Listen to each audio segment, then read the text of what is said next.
जगन्नाथ मो जीवनशैली गोटे नुआ अध्याय आपको स्वागत। आज दिन सिलसिला आरंभ होता मो चुटी चुटी तेल लगे एंड धीरे धीरे मु नोटिस करुच्ची कि मो मुंडर चुटीर मात्रा कमुची आ चंदा पड़ना मात्रा बढ़ुची। देखुना केते ही चुटी उपड़े छाड़ू टकली हो गले हेले प्लीज मो बाघर जाए चुटी गुड़ा रही। आज मत बहुत बहुत बहुत स्लो फिल होता माने किसी काम करने को इच्छा नाला खाଇବା बनवा तो बिल्कुल नहीं बट बट बट कौन करी जहा हो जाऊ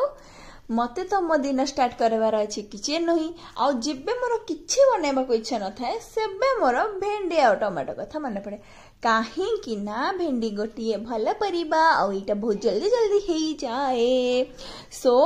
एटा जेहेतु मते बहुत भल लगे और जल्दी जल्दी बनी जाए आ किछि हेचकेच पेच न थाए तो से आज बनी भेंडी भजा और पियाज टमाटो जरा स्पेशली तो शीत दिन टमाटो खाइबार मजा ही किसी अलग आ देखुन तो मो हाथ तो केड़े जोर चलती इच्छा न थाए कि भी तो बस बनी खाଇବା खाईदेली एंड तापरे आसी गली मो दीदी घर को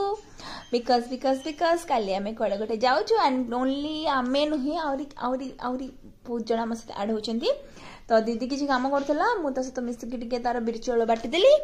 आ बस आज भिडियो एंड कली भल लगी बहुत सारा भल पाए देवे एंड कालर भिडियो देखा बिल्कुल भी भूलिए बिकज बहुत बढ़िया सरप्राइज अच्छी।